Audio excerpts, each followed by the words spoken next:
Hey guys, thanks for tuning in to Mind Hostage, a show where real people discuss real issues of overcoming negativity and a negative mindset. I'm your host, Stephen Payne, and I'm glad to be here with you today. Today's episode is brought to you by CBD 911, distributors of one of the purest CBDs on the planet. Don't trust your health to inferior CBD products with fillers and pesticides. Look up the CBD experts. You can email with questions at mycbd911@gmail.com or shop on their website at www.mycbd911.com. Also, see our sponsors, Four Legs of Love Boarding and Boutique if you're in Central Texas area. They take wonderful care of your pets and offer full spa treatments and pet CBD. You can look them up on GoPetLove.com. With as little as $5 a month, you can help us to continue to bring this program to folks who are struggling through adversity. You can look us up on www.mindhostage.com and click on the Patreon icon. Well, I want to thank you for tuning in, Mind Hostage fans. I'm excited to welcome our guest, Dr. Tania Glenn, today. Tania, I can't tell you how excited I am to have you on the show. Thank you so much. It's an honor to be here, and I'm so excited to be on and to talk to you about all the things we do and all the work we do in healing the mind. Well, I can tell you something. You know, we haven't met formally in person, but I just want to share with my fans that the first major impression I got with our discussion over the telephone was how amazed I was at the pure passion in your voice and your conversation behind what you do to help our first responders and military and folks that are in need of healing. Well, thank you. I always say that I have the best patient population in the world. I mean, really, you can't beat it. You know, the honor of helping the helpers is the most incredible job I could ever ask for. And it's to me, it's not really a job. It's a passion. Well, if you don't mind, sharing with our listeners and fans, just kind of go back a little bit when you got started and kind of what developed the passion to help folks like you do. You know, it started, I was actually about 3 months away for finishing my master's degree at the University of Texas. And I just didn't know what kind of therapist I wanted to be. You know, nothing really appealed to me in terms of what they were offering us. And I just, like, nothing was sticking. And I went home on a Sunday afternoon and I turned on the news and I proceeded to watch the ATF raid on the Branch Davidian compound in Waco, well, outside of Waco. And I knew that day that my calling was to work with law enforcement, fire, and EMS and go to high velocity events like that and to go help the helpers. So it was just immediate. Like I knew that day. So I went to school the next day and I informed my professors that I was going to work with high velocity events and police, fire, EMS, and they told me I was crazy. So here I am 27 years later, still as crazy as ever. Well, that's awesome. Well, I can tell you something else that I noticed, and kind of doing a little bit of research and background on you is everywhere I look, I see you not only talking the talk, but walking the walk. I've seen photos of you with firefighters and out with calls and with EMS crews and with law enforcement. I see pictures of you hanging out with kind of aviation folks and jets and helicopters. And tell me about that. You know, I knew right away that the way into the hearts and minds of first responders was to go out and ride along. And for the first 10 years of my career, I was working at a level 2 trauma center here in Austin, and I did a weekend night shift. That was my shift. And during the week, I had my little practice that I was growing on the side with first responders.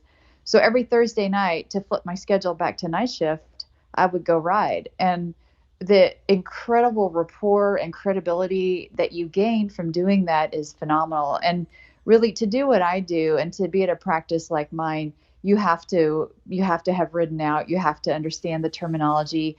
You have to understand that, hours of boredom followed by moments of just sheer terror that is the typical first responder, sort of shift work. And it's just so important, meeting people where they are and the ability to connect with them where they are is huge because, most first responders don't want to come to therapy, but when they've seen you ride along, they're more likely to make that call. No, absolutely adds credibility. I can tell you, having spent, over 30 years in the industry, that it's a tough crowd. And that's one surefire way to connect with these folks is to actually, be a part of what they do. And they know you get a deeper understanding of kind of where they're coming from. So I applaud you for that. Thank you. I do love it. I mean, who doesn't want to climb ladders in Quince and get, I just love it. I'm looking at your profile picture now. Yeah, and you're way up on top of that ladder. So Uh-huh. apparently you didn't go into it with a fear of heights. Well, they told me don't look down. Whatever you do, don't look down. So I followed those instructions and I never looked down. Nice. Well, having spent as many years in the industry as I have, and I can tell you both from a caregiver standpoint and a manager standpoint, I've done it wrong, and I maybe didn't recognize some of the symptoms I had from some of the injuries that I had incurred over the years, and again, as a manager, although I was dealing with a lot of kind of human resource issues with folks that were going through, a lot at the time, it was just kind of a unspoken thing that people in this arena and police, fire, and EMS just were certain personality types, and all of our lives were fouled up. And so, the biggest thing that I found over the years is working to break the stigma. Do you find that to be still a major issue? That has been the challenge my entire 27-year career so far is the stigma. The culture, when I first started, the culture was very much suck it up and don't talk about it. And people would really only come in when they were broken, like completely broken, usually backed into a corner in trouble, on some sort of, PIP or some sort of, disciplinary action. That was the majority of my patients in the first several years. And I think most recently, there's been a lot more awareness of trauma and stress and PTSD, but still a lot of fear. And the problem is that some departments and some leadership are still punishing their folks for getting help. That's actually why I created the documentary, which is called First Responder Resilience: Smashing the Stigma. It's actually loaded on the website smashingthestigma.com. And I wanted to just feature how proactive and productive it can be when first responders get help, but you have to have the leadership behind that because, this documentary features 7 people who walked through hell and back, and they never were punished, and they were really encouraged to get help, and they never lost their job, and they were never taken off the line. But that has to be a cultural issue within each department as we push for widespread cultural issue, sort of tempo in all of police, fire, EMS. We really want it to become the norm versus the exception. Yeah, for sure. I've seen so many people who were just very compassionate caregivers and were really good at their job, yet their career was cut short either because they didn't reach out for help or, perhaps back at that time, they did reach out for help or show symptoms and they were labeled, maybe weak or something. And I've seen way too many careers cut short because of this stigma. Isn't that amazing? You have these stellar performers who are so skilled, and especially with medical providers and even law enforcement, fire. You see these incredibly talented, compassionate people who are dealing with the public and dealing with the public on the worst days of their lives, yet somehow they're supposed to go into that situation and be completely immune. What I always tell people is, behind every vest and behind every uniform is a heart and a mind, just like the rest of us. These people aren't robots and they're not sociopaths. So they're gonna at some point be impacted, and that's called normal. It's amazing how you can train someone and you can provide them with a bunch of resilience tools, and you can get them gradually desensitized to a lot of things, but everybody has their limit. And your limit, whatever point that is, if something is pushed past your limit, you're going to have a reaction. And to me, that's completely normal. I think in the culture for a long time, it's been, oh, that's bad, you shouldn't have that. And I just think that's ridiculous. Well, I've seen folks over the years, and I knew there was something going on, and I knew they were good people, but maybe they didn't know they were going through a hard time. And a lot of folks would just label them as burned out or, just crotchety or, just hard to get along with. Yet, there was a deeper underlying issue, which kind of brings me to maybe what are some of the signs and symptoms that folks can look out for if they're not sure they're in trouble. Absolutely. What I tell folks all the time is, so we have two things I want to tackle. The first is resilience and in terms of burnout, and then the second is post-traumatic stress disorder. So burnout, basically, that's a tricky one. It's a slow simmer to a boil, and boy, it just wreaks havoc on people's lives, and you really don't see it coming. The biggest thing about burnout is that we are continuously exposing our first responders to human pain and suffering and criminal activity and violence and awful things happening to children and the innocent, and they like I said before, walk into the worst days of people's lives. And over time what happens is people lose their balance.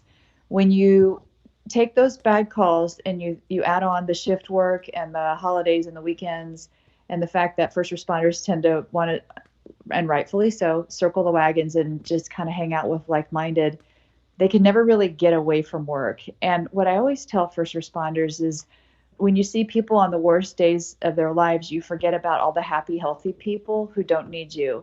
And when you drive code 3 right past their houses and it's hundreds or even thousands of people who are just saying a little prayer for you, hoping you're okay and safe, but they don't need you. And so we don't interact with them.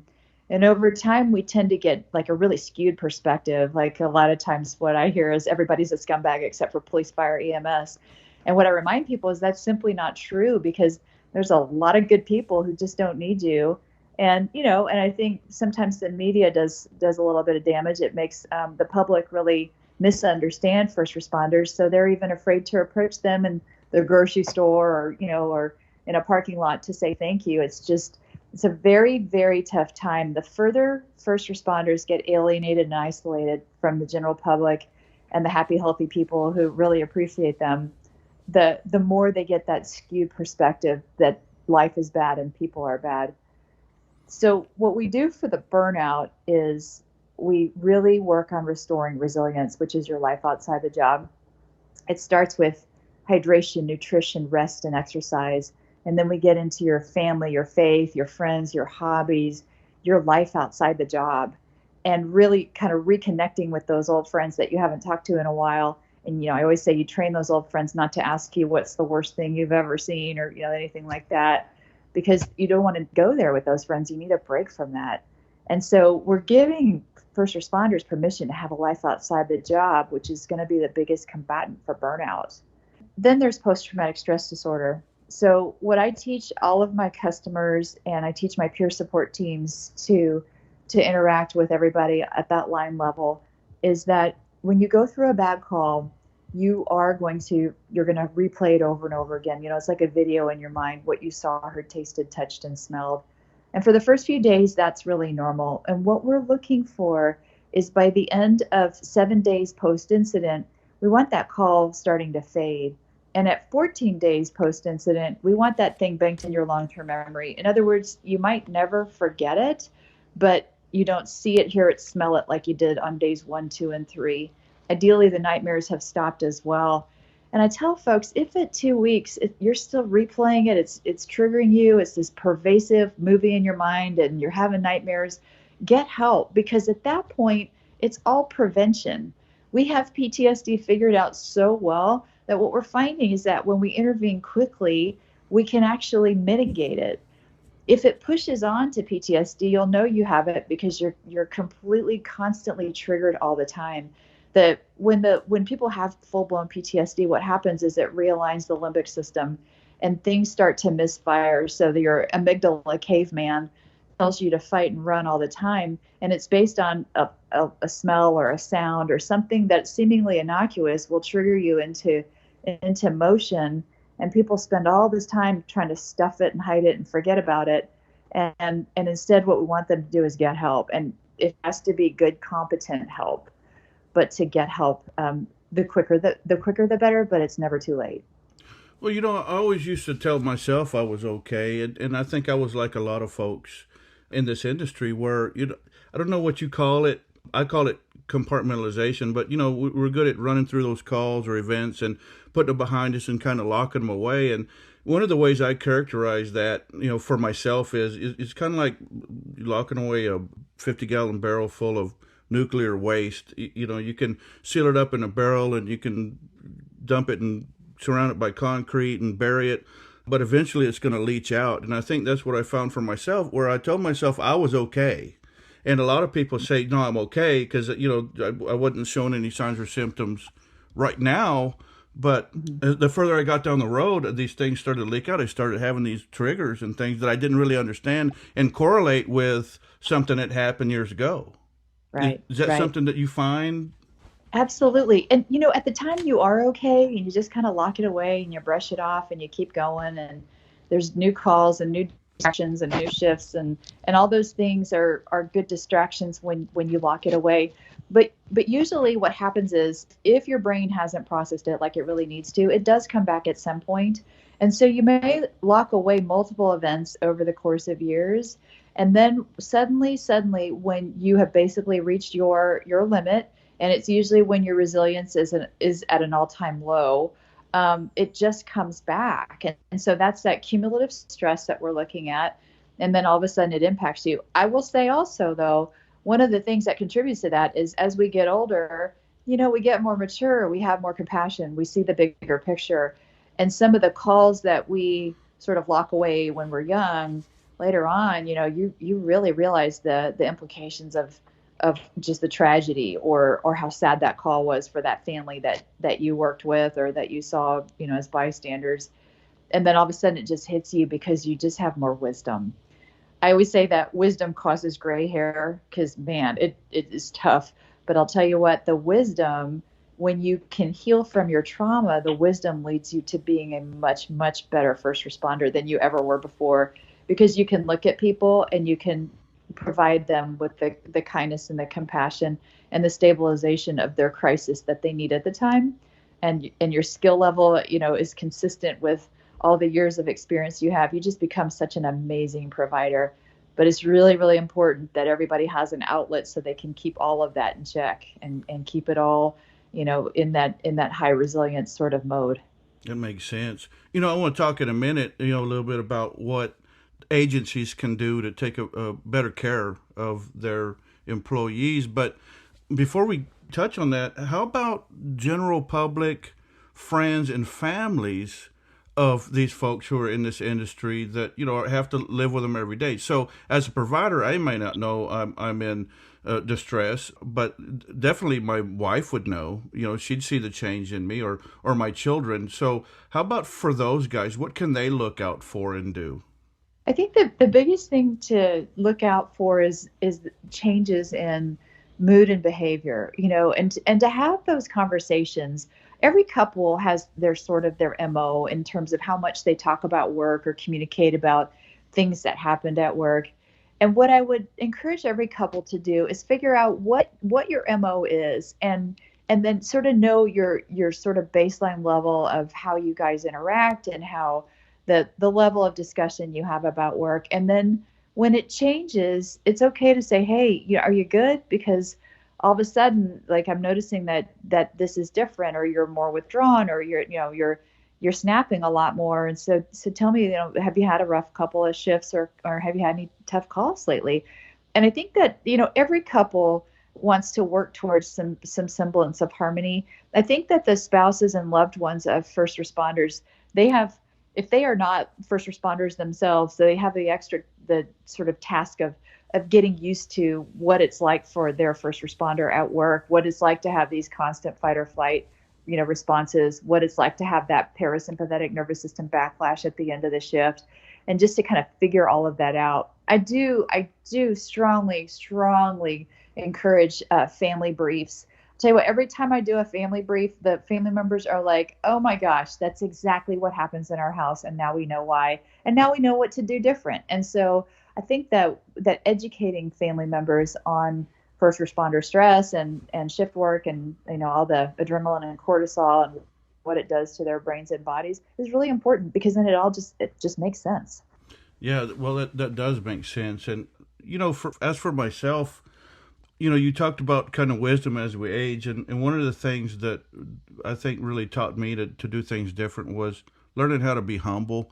I'm a Marine Corps veteran and many years in the industry, and just kind of a hard-headed male anyway. And so I think it was even harder for me to admit that I needed help. And so, I think for the caregivers, for the folks that maybe learn how to be humble and realize that you don't have to do it all on your own, and that it's okay to reach out for help. Talk to your friends and family, about what you're going through. I think that's so important. I totally agree. If you look at all of the training, police, fire, EMS, military, right? It's all about control. Here's what you do. Here's how you take control. Here's how you stay in control. You're in charge. Take charge. Get the job done. And then nobody ever talks to anybody really about what it's like to go through an experience where you can't change the outcome, where you feel the awful word is helplessness. Like, who wants to feel that? But so often with trauma, what people express when we treat their traumas is the feeling of helplessness, and that's pretty overwhelming. And so I think that while we know we can't, we're not Superman. We can't change the world. We can't change the outcome. We can't prevent things from happening. I think the normalization of that is very, very important. I've talked to a lot of paramedics about the fact that, maybe your job for this patient was not to save their life, because obviously you couldn't on this particular event. Maybe your job was to be there so they didn't die alone. And I've told a lot of veterans that too. Maybe your job that day, as a corpsman, as a medic, you couldn't save that Marine or that soldier, but you know what? They didn't die alone. Well, They were right there with them. that's a cool perspective. Thanks for sharing that. Wow. Mm. I'm going to say on the show here that throughout my experience in this industry, I have a huge respect for the women in this industry. They're a different breed.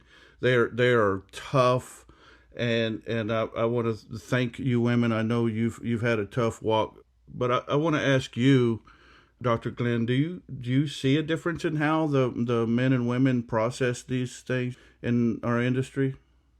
I see a difference in terms of women actually process trauma differently. So clinically, yes, from that standpoint, there are some distinct differences in how women process trauma.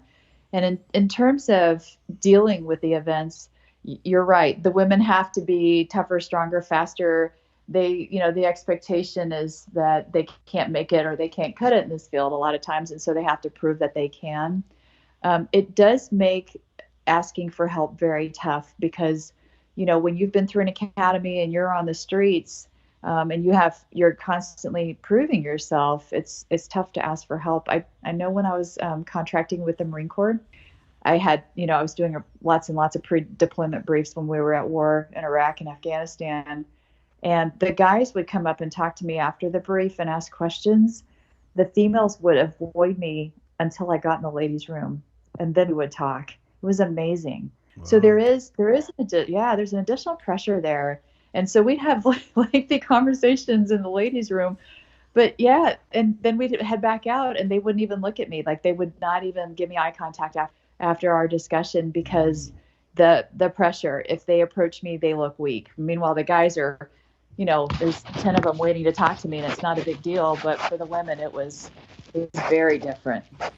Well, for the ladies out there in this industry, I have to tell you, you've more than earned the respect of your male peers. So I would encourage you to speak up and reach out for help. And I think probably there's more men that can learn from you than you realize. So thank you, ladies, for what you do in this industry. So we've talked a little bit about signs and symptoms and what to do, and that. And I think here's where I got it wrong the most was as a EMS director and having employees that were going through just a variety of problems, and it ended up they end up coming to me for disciplinary action. And had I been more well informed at the time, and maybe we had a bit better program, maybe better peer support, we could have averted some of the kind of human resource disciplinary issues. What can agencies do better and what do they need to do to get this right and help their employees and help get these careers back on track and help these folks? I think that the biggest thing is to have really competent resources in place. I've spent my career sort of training and recruiting good clinicians, good therapists to work with first responders. It's hard to find that. Not many therapists want to work with first responders. I think cultivating good resources in your area, getting local therapists to start to ride along and, have dinner at the fire station and just do those things is a good way to have resources in place. The part B of it is how you respond to people's, the events, the issues, the problems that come up.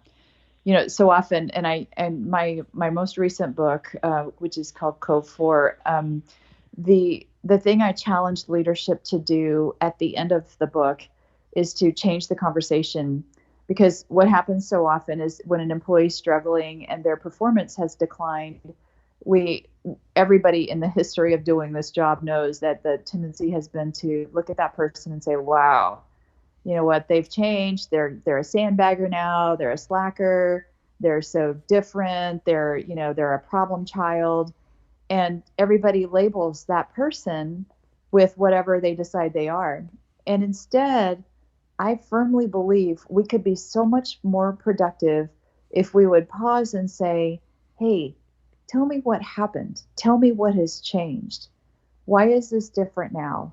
And, it's amazing because probably you've had this experience, my guess is you've had this experience, is so many people get terminated, and then later on the chief or the director or whoever the leadership is, they find out that there were all of these things going on in this person's life, maybe personal, maybe professional, maybe health. And I've talked to a couple chiefs who've said, oh my gosh, if I had known, we could have helped this person. And it's like, but did you ask, right? Because a lot of times, people are afraid to be forthcoming with whatever their problems are, whether it's health or personal or family or whatever. And so nobody ever asks, hey, what's different? What changed for you? And when you ask that question, you'll be amazed at what you get. And there's this layer upon layer upon layer of thing that could be addressed versus just terminating an employee and starting all over again. No, I absolutely have experienced that. And I think, for me, that I would ask, and sometimes I would open Pandora's box, and, it turns out that a lot of the things they were talking about, their family life was a mess, and they, had a lot of other symptoms that now I see were that they were in distress from the job. And I didn't fully understand it then, or there was a certain amount of folks who would not be very forthcoming, and I wanted to reach out and help or get them into a program. Now my hands were tied a little bit because of the system that I worked in, but nevertheless, if someone would have come to me early on, in particular, I would have gone out of my way to try to get them the help they needed. I think they both share responsibilities there. If you are in distress, you guys need help, please advise your supervisor, let people know, talk about it. Breaking the stigma works on both ends. Yeah, I agree. Well, let me ask you, you're talking directly to our listeners, and we're kind of moving through some of these things pretty quick, which, by the way, I hope you'll come back in the future for part 2. What would you say to our listeners that are, even if they're not in this industry, we have a lot of military veterans and folks listening to the program who have gone through their own adversities in life, whether they are in the public safety industry or have been in the military or not. There's just a lot of people out there that are hurt and damaged. What would you say to them? I would say that it is very, very hard to ask for help. And sometimes when you do ask for help, it's like a cumbersome project to find the right person, but to not give up. I think that everybody at some point in their life is going to need some help, and that's called normal. And when you are struggling and you reach out to others and the others you reach out to are not the right answer, just to keep looking, because we have, especially when it comes to trauma, We have such great treatments now. We have phenomenal treatments that are very, very fast and effective. And so I would say, don't give up. Just keep finding that right person. And when you find that right person, I always liken it to, my analogy is that it's like shopping for a new car. You have to test drive a few. So it is labor intensive, but when you find that right person and your instinct tells you that you can open up to this person and that they in fact know what they're doing based on, their credibility and their history and what their experience is, then it'll be golden. But you have to find that person, but don't give up. It's hard to see these suicide rates, in veterans and first responders. It just kills me because there's so much help to be had, and there's such effective techniques to combat PTSD. You talked about some of these amazing new treatments and therapies, and I think it's important to hear you say that, because I know so many people that don't seek help because they don't want to be medicated. I see a lot of veterans that are friends of mine. I have a ministry working with folks recovering from alcohol and substance abuse, and so many of them won't seek treatment options because they feel like medication is the only cure, the only treatment, and they don't want that. So are there other options? Absolutely. Actually, I consider medication the last stop. Like, that's when nothing else is working and we just really have to stabilize somebody. That's when the medication comes in, and the medication is it's gonna calm some symptoms down. But in the counseling process, we get to the root of the problem. My favorite technique is eye movement desensitization and reprocessing, EMDR. And EMDR is a process that actually triggers your frontal lobe of your brain to finally, for the first time ever since the trauma was introduced to you in your life, it triggers that frontal lobe to open the synapses and basically process and download the images that are stuck in your frontal lobe and basically downloads them to your long-term memory. The thing about trauma is what you see, hear, taste, touch, and smell gets stuck in your frontal lobe, and that's why it triggers you all the time. Over time, it becomes PTSD. Well, what EMDR does is it actually gets your frontal lobe to move those images to your long-term memory. Now, I would say this, with severe cases of PTSD, you need to find somebody who's been doing EMDR for a long time and who's very skilled at it. A newer person may not be ready for that. And so it's important to find someone with a lot of experience. But that's been my thing for years. I'll tell you a recent victory. I was teaching at a fire academy, and one of the firefighters, it was actually the day after I taught them, they were doing confined space activities, and he pretty much lost it. He's pretty sure it was a panic attack. So the instructors called me and they said, "Hey, this happened. Can you fix this?" So I came back. Turns out he was a veteran, and he was in a position where he was in a culvert and an IED blew up, and he was trapped under rubble and road and rocks and bricks and all that stuff was basically on top of him. And it took his unit about 2 hours to dig him out, and he was trapped and he thought he was going to die. So when he went to do this confined space, event in his academy, of course, he had this panic response. So I went out to the academy and I did EMDR on him, and he processed through a lot of military trauma, a lot of trauma. And as soon as we were done, he basically, all of those images, sight, smell, sounds were fading to his long-term memory. He was experiencing this relief immediately. So what do? We went out to the training grounds. He suited up, full respirator, everything in bunker gear. And he just climbed on through those confined space obstacles like it was no big deal, and got his life back. Like, that's how well we can fix this. It's not simple for everybody, but man, oh man, what a great technique this is. I'll tell you, the first actual person I did it on outside of my training, my first day of training was the day of the Murrah bombing in Oklahoma City. And 2 weeks later, I'm sitting across from an Oklahoma City firefighter, and he was not okay. And he proceeded to tell me his story. And I said, there's this brand new technique, because it was brand new back then. And I explained what it did. And he's like, "I'll do anything." And I watched this transformation. I followed him through his whole career because he was my first one. And he retired as battalion chief a few years ago with no problems, no symptoms, nothing.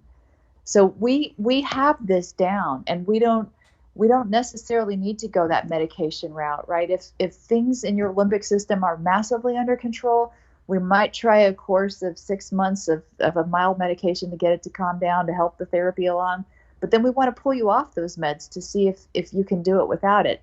I mean, this is the last stop. And unfortunately, with everything that's happened, with especially with our veterans, of course, no one wants to be medicated. I wouldn't either. I wouldn't take it either. Right. Well, that's amazing. Matter of fact, I watched your video on your website, and I have a friend right now that's going through a hard time. He's retired military helicopter pilot, and I sent that to him, and he said, "I am game." He was really excited because he hadn't heard about this therapy, and so I think it's amazing. That's fantastic. I'm so glad. I'm so glad. Anything that helps. Right. Well, so as we kind of wrap up, I like to leave our listeners with, just kind of, I know you talked to them, you've covered a lot of ground in a short period of time. If you had kind of one thing that you could leave our listeners to that could really improve the quality of their life to help them through whatever they might be going through right now, what would that be?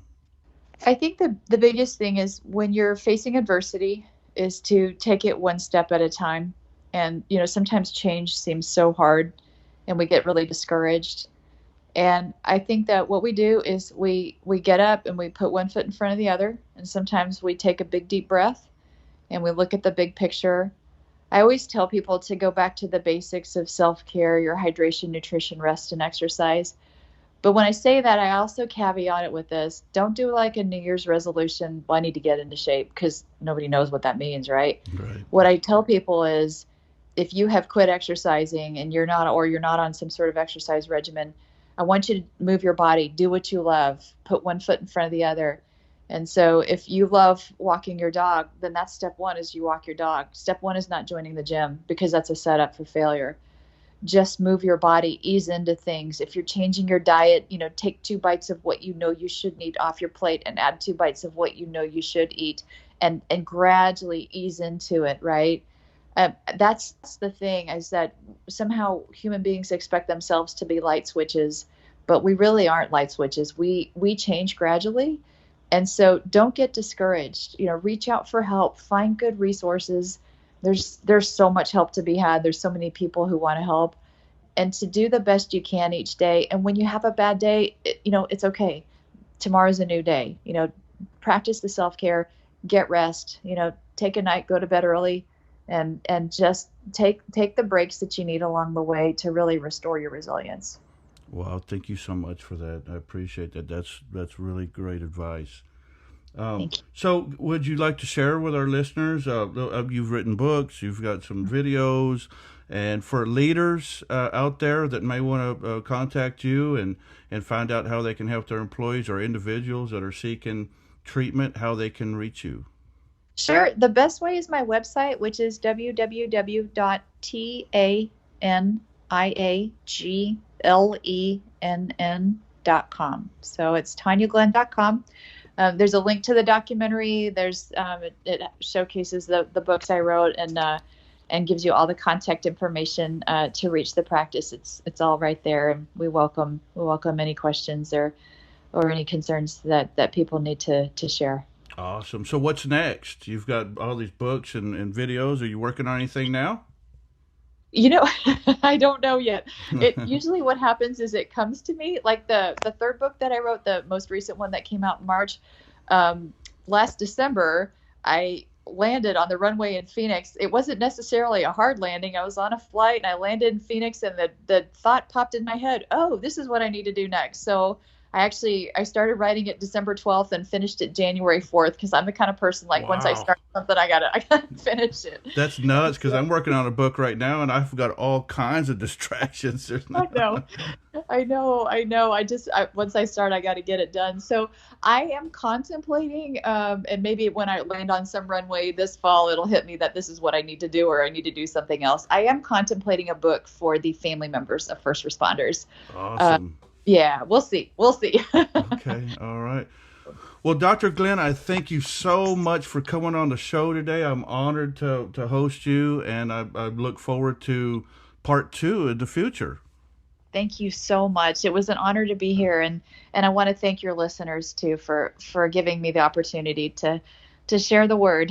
Oh, thank you very much. And again, for you listeners out there, Mind Hostage fans, I hope you'll listen to what she says. And more important than listening, I think, is to put these things into action, to open up and allow yourself the help that you need to heal. Guys, thanks for tuning in today. I look forward to bringing you many more great episodes. If you have a compelling story about your journey through adversity that you'd like to share, please email me at themindhostage@gmail.com. Guys, have an awesome day.